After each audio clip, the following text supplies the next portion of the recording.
है। मुसलमानों बरेली के अहमद रजा इरशाद फरमाते हैं, कौन देता है देने को मुँह चाहिए, देने वाला है सच्चा हमारा नहीं। आज दुश्मन चलन रखने वाला करीब आके कहे कि किसी को कोई सामान दिया जाए तो हाथ से दिया जाए, लिया जाए तो हाथ से लिया जाए। ये कौन सा शेर अहमद रजा ने पढ़ दिया कि कौन देता है देने को मुँह चाहिए, देने वाला है सच्चा हमारा नबी। मुसलमानों, अगर वो ये बात कहता है मैं तो कहूंगा, अरे तुझे ये नजर आ गया कि जो लिया जाए हाथ से लिया जाए, लेने वाला हाथ से, देने वाला हाथ से दे, लेना हो तो हाथ से लेगा, देना होगा तो हाथ से देगा। ये कौन सा देना है कि कौन देता है देने को मुँह चाहिए, देने वाला है सच्चा हमारा नबी। मैं कहूंगा इतना तो तुझे याद है, लेकिन तूने मुस्तफा की वो हदीस नहीं पढ़ी जब पैगंबर आज़म फरमा रहे थे, अरे अबू बकर तुम जन्नती हो, अली तुम जन्नती हो, जुबैर तुम जन्नती हो, तलहा तुम जन्नती हो, अब्दुल रहमान बिन औफ तुम जन्नती हो, सईद बिन ज़ैद तुम जन्नती हो, साद बिन वक्कास तुम जन्नती हो। अरे पता कि पैगंबर आज़म ने अबू बकर को जन्नत का टिकट हाथ से दिया या ज़बान से दिया, अली को जन्नत का टिकट हाथ से दिया या ज़बान से दिया, अब्दुल रहमान बिन औफ को जन्नत का टिकट हाथ से दिया या ज़बान से दिया। अरे बरेली के इमाम की नजर जब इस हदीस में पड़ी तो बरेली के इमाम पुकार उठे, कौन कहता है देने को मुँह चाहिए, देने वाला है सच्चा हमारा नबी। नारे तकबीर, नारे रिसालत, नारे रिसालत, मसलके आला हज़रत, मसलके आला हज़रत इमाम आज़म कॉन्फ्रेंस, नारे तकबीर, नारे रिसालत। कौन देता है देने को मुँह चाहिए, देने वाला है सच्चा हमारा नबी। मुसलमान और इश्क़ रसूल कहते किसको हैं? अल्लामा हसन संभली रहमतुल्लाह ताला अलैह की बारगाह में एक शख्स हाजिर हुआ और शख्स हाजिर होने के बाद अर्ज करने लगा, ऐ अल्लामा हसन संभली, कल एक जगह मिलाद मुस्तफ़ा की महफिल सजी थी, सामने एक बच्चा खड़े होकर नात मुस्तफ़ा पढ़ रहा था, नात मुस्तफ़ा गुनगुना रहा था, लेकिन जब वो पढ़ रहा था तो झूम झूम के नात पढ़ रहा था, मचल मचल के नात पढ़ रहा था, और जो सामने उसके बैठे थे वो भी झूम रहे थे, मचल रहे थे, और जब जज्बा बेदार हो रहा था तो सुभान अल्लाह कह रहे थे, माशा अल्लाह कह रहे थे, अल्हम्दुलिल्लाह कह रहे थे। अल्लामा हसन संभली फरमाते हैं, जब वो पढ़ने वाला इश्क में पढ़ रहा था, जो सामने बैठे थे झूमकर सुभान अल्लाह कह रहे थे, माशा अल्लाह कह रहे थे, तो तू क्यों एतराज करता है, तुझे क्या तकलीफ होती है? तो वो अर्ज करने लगा कि मुझे तकलीफ नहीं है, बस मैं इतना जानना चाहता हूँ कि आखिर वो झूम क्यों रहे थे, आखिर वो मचल क्यों रहे थे? वो नात पढ़ रहा था, वो झूम रहा था, सामने वाले क्यों झूम रहे थे, सामने वाले क्यों मचल रहे थे? अल्लामा हसन संभली फरमाते हैं, अरे तू कितना नादान है, तू दुनिया की मुझे कोई ऐसी शय बता दे जो मुस्तफा के नाम पर ना झूमती हो। अरे ज़मीन झूमती है मुस्तफा के नाम पर, आसमान झूमता है मुस्तफा के नाम पर, सजरो हजर झूमते हैं मुस्तफा के नाम पर, पर्वत समर झूमते हैं मुस्तफा के नाम पर, अरे ये पूरी कायनात झूमती है मुस्तफा के नाम पर। और मुसलमानों, अगर तुमको इश्क ही देखना है तो आओ हजरत बिलाल का इश्क दिखाता हूँ। हजरत बिलाल को कोड़े मारे जा रहे हैं, बिलाल मुस्तफा का नाम लेना छोड़ दो, बिलाल मुस्तफा का कलमा पढ़ना छोड़ दो, तुमको कोड़ों से नहीं मारा जाएगा, तुमको तपती हुई रेत पे नहीं घसीटा जाएगा, लेकिन वाले बिलाल, ये बिलाल के इश्क पे कुर्बान जा।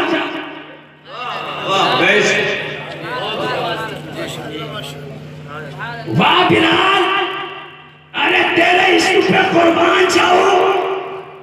जब हजरत बिलाल को कोड़ मारे जा रहे थे, तपती हुई रेत पे घसीटा जा रहा था, तो बिलाल ने ये नहीं कहा था कि मैं मुस्तफा का नाम लेना छोड़ दूंगा, मुझे छोड़ दो, बल्कि बिलाल ने जानते हो क्या जवाब दिया था? जब हजरत बिलाल को तपती हुई रेत पे घसीटा जा रहा था, कोड़े से मारा जा रहा है, बिलाल मुस्तफा का नाम लेना छोड़ दो, बिलाल मुस्तफा का कलमा पढ़ना छोड़ दो, तुमको घसीटना बंद कर दिया जाएगा, तुमको मारना बंद कर दिया जाएगा।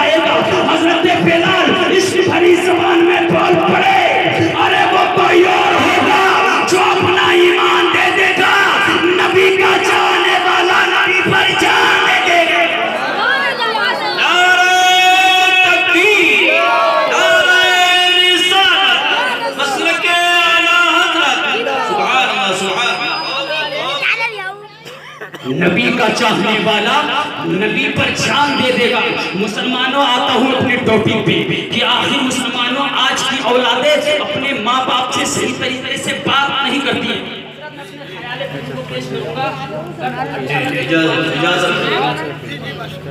सुनो मुसलमानों, क्यों नहीं सोचते हैं अगर किसी का बेटा बाप को गाली दे रहा है, किसी का बेटा बाप को मार रहा है, किसी का बेटा माँ को गाली दे रहा है, किसी का बेटा माँ को मार रहा है, तो आएंगे इमाम साहब के पास, इमाम साहब मेरा बेटा मेरी बात नहीं मानता, मेरा बेटा मेरा कहना नहीं मानता, उल्टे अल्फाज से बात करता है। लेकिन मुसलमानों, इमाम साहब के पास शिकायत ले जाने से पहले कभी अपने गरीबान में झांक के देखा कि आखिर वजह क्या है कि आज हमारी औलाद हमारी बात नहीं मान रही है? आखिर वजह क्या है कि हमारी बात आज वो औलाद मानती ही नजर नहीं आ रही है, हमारी नाफरमानी करती हुई नजर आ रही है। मुसलमानों, एक ख्याल देता हूँ, अगर आप अपनी मोहब्बतों में समेट के ले गए और उस पर अमल पैदा हो गए तो इंशाअल्लाह मैं पूरे दावे के साथ कहता हूँ कि आपकी जिंदगी में इनकलाब पैदा होता हुआ नजर आएगा। आज लोग सोचते हैं कि अपने बच्चों को मदरसे में क्यों पढ़ाएं, अपने बच्चों को मदरसे में क्यों पढ़ाएं, अपने बच्चों को मदरसे में पढ़ाएंगे कल को मेरा बच्चा हाफिज़ कुरान बन जाएगा। अगर अपने बच्चों को पढ़ा नहीं है तो अपने बच्चों को यूनिवर्सिटी में पढ़ाओ, अपने बच्चों को पढ़ा नहीं है तो अपने बच्चों को कॉलेजों में पढ़ाओ, अपने बच्चों को पढ़ा नहीं है तो अपने बच्चों को यूनिवर्सिटी कॉलेजों और स्कूलों में पढ़ाओ। मैं मना नहीं करता कि अपने बच्चों को स्कूल में मत पढ़ाओ, मैं मना नहीं करता कि अपने बच्चों को प्रोफेसर ना बनाओ, मैं मना नहीं करता कि अपने बच्चों को डॉक्टर ना बनाओ, मैं मना नहीं करता कि अपने बच्चों को कलेक्टर ना बनाओ, बनाओ खूब बनाओ, अल्लाह खूब तरक्की अता फरमाए। लेकिन मुसलमानों, जरा दिल पे हाथ रख के एक पैगाम दूंगा, उसे कबूल करना। मुसलमानों, आपने सोच लिया कि अपने बच्चों को बना नहीं है तो प्रोफेसर बनाओ, अपने बच्चों को बना नहीं है तो डॉक्टर बनाओ, अपने बच्चों को बना नहीं है तो कलेक्टर बनाओ। मुसलमानों, आवाम को चलो, आपको रब्बे काबा ने 4 बेटा दिया, आपने एक को भी मदारिस इस्लामिया की तालीम नहीं सिखाई, बल्कि किसी को डॉक्टर बना दिया, किसी को प्रोफेसर बना दिया, किसी को इंजीनियर बना दिया, किसी को कलेक्टर बना दिया। लेकिन मुसलमानों, उस वक्त को याद करो जब तुम्हारा आखिरी वक्त होगा, जब तुम्हारी रूह तुम्हारे जिस्म में फिलफिला रही होगी, गर्दिश कर रही होगी, उस वक्त मुसलमानों तुम्हारे सामने वो इंजीनियर बेटा भी खड़ा है, सामने प्रोफेसर बेटा भी खड़ा है, सामने कलेक्टर बेटा भी खड़ा है, सामने वो डॉक्टर बेटा भी खड़ा है। अब उससे कहो बेटा, मैंने तेरे ऊपर लाखों करोड़ों रुपया खर्च किया, तेरे ऊपर मैंने लाखों करोड़ों रुपया खर्च करके तुझे डॉक्टर बनाया है, जरा तू करीब आ जा और मेरी सांस अंदर चल रही है, बर्बाद नहीं होगी, जरा कान में सूरह यासीन पढ़ दे, मुसलमानों पर कहता हुआ नजर आएगा। अरे मेरा बाप सुन, अगर तुम मुझसे इंजेक्शन मांगेगा मैं इंजेक्शन दे दूंगा, और तुमसे टैबलेट मांगेगा मैं टैबलेट दे दूंगा, लेकिन आज सूरह यासीन न पढ़ सकूंगा। सामने वो कलेक्टर बेटा खड़ा है, उससे कहो बेटा डॉक्टर बेटा कम नहीं आता, जरा तू करीब आके मेरे कान में सूरह यासीन पढ़ दे, वो कहता हुआ नजर आएगा। अरे मुझे कलेक्टर ने सिखाई गई है, मैं ना पढ़ सकूंगा। सबका चारों का यही जवाब होगा। मुसलमानों, आखिर बताओ, तुमने अपने बच्चों को डॉक्टर बना दिया, इंजीनियर बना दिया, प्रोफेसर बना दिया, कलेक्टर बना दिया, आखिर तुम्हारे सामने तुम्हारे काम कौन सी औलाद आई? नारे तकबीर, नारे रिसालत, नारे रिसालत। जनाब सैयद मुकीमुर रहमान साहिब किबला, जनाब सैयद मुकीमुर रहमान साहिब किबला, नारे तकबीर, नारे रिसालत। सुभान अल्लाह, सुभान अल्लाह। तमाम हज़रात तशरीफ रखें अपनी अपनी जगह पर सुकून और इत्मीनान के साथ। हज़रात, इस अजीम शख्सियत का बड़ी शिद्दत के साथ हमें और आपको बेताबी के साथ इंतजार था। वो सरजमीन जसपुर से चलकर सरजमीन पागबड़ा की तहरीस पर कदम रख चुके हैं और आपके दयारे मोहब्बत में हाजिर खिदमत भी हैं। लिहाजा तमाम हज़रात बड़े ही अच्छे अंदाज में और मोहब्बत की निगाहों के साथ हज़रत के खिताब को समाअत फरमाएँ। जो हज़रात दूर दराज पर अभी भी अपनी बातों में मुनहमिक हैं, उन तमाम हज़रात से इल्तिमास है कि वो अजीम शख्सियत हमारे और आपके दरमियान हाजिर हो चुकी है कि जिसको देखने के लिए हमारी आंखें बड़ी ही बेकरार थी। लिहाजा तमाम हज़रात तशरीफ़ लाएँ और हज़रत का नूरानी खिताब समाअत फरमाएँ। हज़रात आप इस वक्त देख रहे हैं कि मिंबर नूर पे हिंदुस्तान का वो मायनात हीरा जो इस पूरे मुल्क के हिंदुस्तान में अलग पहचान रखते हैं, हजरतुल अल्लामा हजरत अल्लामा मुफ्ती सैयद मुकीमुर रहमान साहब की इस वक्त मिंबर नूर पे जलवा हो चुकी हैं। आप इनके चेहरे का दीदार कीजिए और सवाब दारे हासिल कीजिए। इन्हीं के बारे में पैगंबर आज़म ने फरमाया अल उलमा वरसतुल अंबिया, जो उलमा स्टेज पे जितने सब अंबिया के वारिस हैं। हज़रात मैं अपनी बात पे आता हूँ, मानकर चलो अपने अपने बच्चों को पढ़ा तो दीजिए, इंजीनियर बना दिया, डॉक्टर बना दिया, प्रोफेसर बना दिया, कलेक्टर बना दिया, लेकिन कोई काम नहीं आ रहा है। उस वक्त क्या करोगे? करोड़ों रुपया खर्च कर दिया, लाखों रुपया खर्च कर दिया, मिला क्या? कब्र में क्या भेजे? क्या ऐसा जवाब करेगा?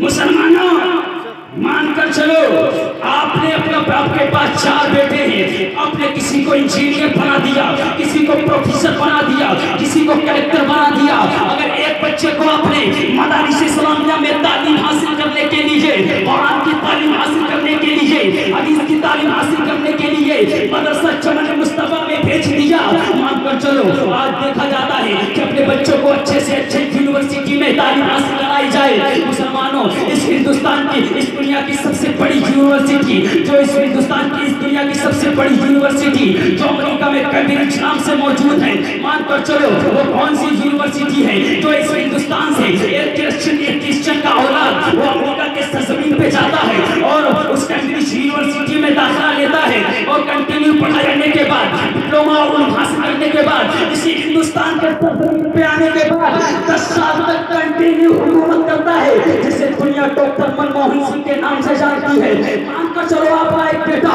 वही चला गया और उसी यूनिवर्सिटी में जाके तालीम हासिल करने लग गया, और एक बच्चा इसी मदरसा चमन मुस्तफा में कुरान की तालीम ले रहा है, हदीस की तालीम ले रहा है। अब आपका बच्चा वहां से तालीम हासिल करके आया है मुसलमानों, और सामने ये हाफिज़ कुरान भी मौजूद है, सामने ये आलिम दीन भी मौजूद है, और आपके पे आप उस वक्त में जब आपके जिस्म में जब तू गर्दिश करेगी, जब तू फिर दिलाएगी, उस वक्त में अगर तुम मुझसे कहोगे बेटा तू मेरे कान में सूरह यासीन पढ़ दे, वो ये कहता हुआ नजर आएगा, ऐ मेरा बाप सुन सुन, अगर तुम मुझसे करोड़ों रुपया मांग मैं दे दूंगा, लाखों रुपया मांग मैं दे दूंगा, लेकिन सूरह यासीन ना पढ़ सकूंगा।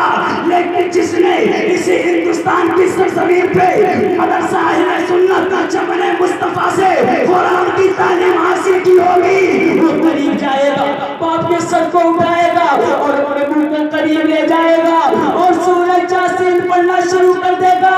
अब मुसलमानों बताओ बताओ तुम्हारे काम कौन सी औलाद आई जिसे तुमने लाखों करोड़ों रुपया खर्च करके प्रोफेसर, इंजीनियर, कलेक्टर, डॉक्टर बनाया, वो औलाद काम आई या इस मदारिस इस्लामिया में तालीम हासिल करने वाली औलाद काम आई? अब उसी से पूछो, ए बेटा मैंने तुझे लाखों करोड़ों रुपया लगा के इस दुनिया की सबसे बड़ी यूनिवर्सिटी में इनमें दुनिया हासिल करवाया है, जरा बता दे बाप का मकाम क्या है, जरा बता दे माँ का मकाम क्या है? मुसलमानों यही से जरा गौर करना कि आखिर बेटा माँ का मकाम जानेगा तब तो अदब करेगा, बाप का मकाम जानेगा तब तो अदब करेगा।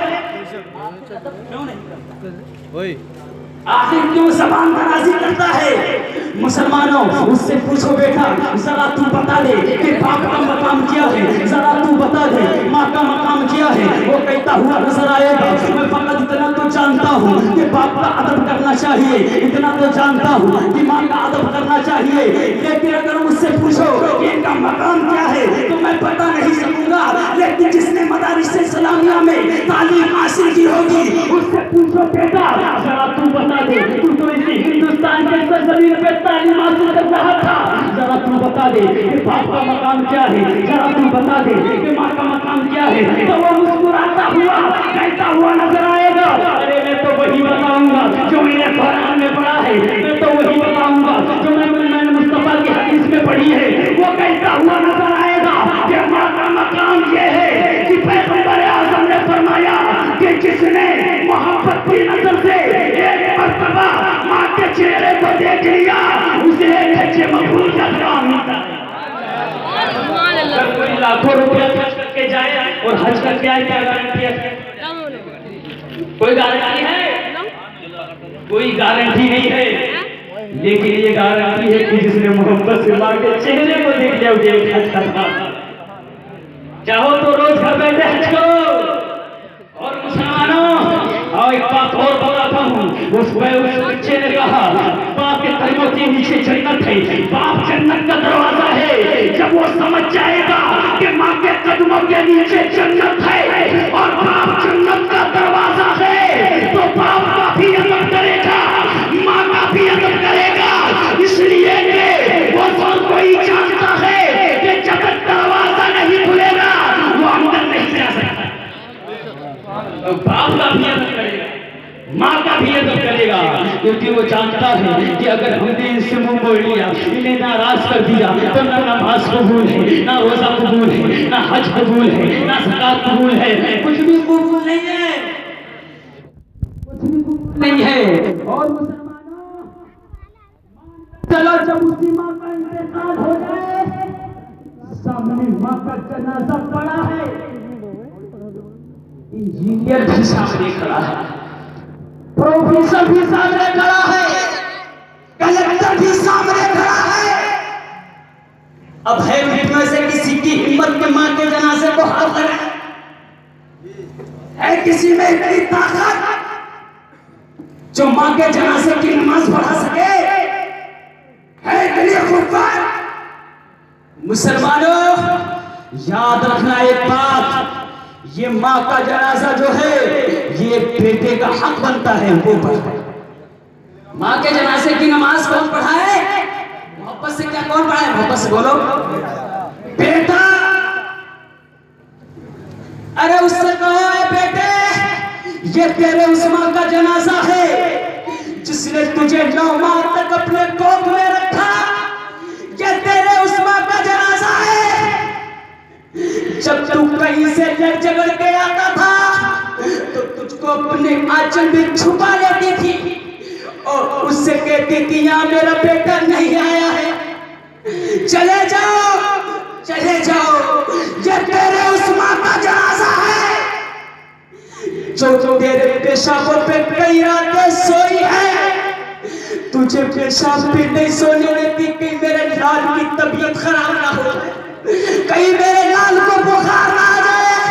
ये तेरे उस माँ का जनाजा है। आगे बढ़, जनाजे की नमाज पढ़ा, लेकिन सुनो सुनो, वो जनाजे की नमाज क्या पढ़ाए जिसे गुस्ल के फराइज मालूम नहीं? वो जनाजे की नमाज क्या पढ़ाए जिसे वजू के फराइज मालूम नहीं? वो न जनाजे की नमाज क्या पढ़ाए जिसे नमाज के शराइत मालूम नहीं? क्या पढ़ा? मुसलमानों, लेकिन अगर वही ऐसा बेटा कोई खड़ा होगा जिसने मदारिस इस्लामिया में तालीम हासिल की होगी, अगर कोई दूसरा भी अगर जनाजे की नमाज पढ़ाने के लिए आगे बढ़ेगा तो उसका हाथ पकड़ के कहेगा, ए भाई ये मेरा हक है, ए भाई ये मेरा हक है, ए भाई ये मेरा हक है। आगे कौन बढ़ा? जब तुम्हारी वो अंदर बिलबिला रही थी, आगे कौन बढ़ा? जब जनाजे की नमाज पढ़ाने की बारी आई, आगे कौन बढ़ा? अब मुसलमानों कब्र में चले जाते, जब कब्र में तो इंसानी सवाब की बारी आती है और ये शबे बारात की रात आ रही है। माशाअल्लाह बहुत अज़मत और बरकत वाली रात है, शबे बारात की रात। तो मुसलमानों, इस शबे बारात की रात में देखा जाता है कि लोग गुलछल्ले उड़ाते हुए नजर आते हैं, बाइकों से स्टंट मारते हुए नजर आते हैं, सिगरेट उड़ाते हुए नजर आते हैं। आखिर क्यों? वजह यही है कि उसने तालीम दुनिया तो हासिल कर लिया, लेकिन तालीम दीन हासिल नहीं किया। उसे पता नहीं कि इस रात की अजमत क्या है, उसे पता नहीं कि इस रात की बरकत क्या है। अगर पता होता, लेकिन मुसलमान आखिरी बात, अगर उसने काश अगर मदारिस इस्लामिया में तालीम हासिल की होती तो वो गुलछल्ले नहीं उड़ाता, वो बाइकों से स्टंट नहीं मारता, बल्कि पढ़ता कुरान, पहुंचता कब्रिस्तान और माँ बाप के जनाजे के सामने खड़ा होता, कब्र के सामने खड़ा होता और रब्बे काबा की बारगाह में फरियाद करता, ए रब्बे काबा, ए रब्बे कदीर, ए रब्बे कादा, ए रब्बे काबा, ए रब्बे कदीर,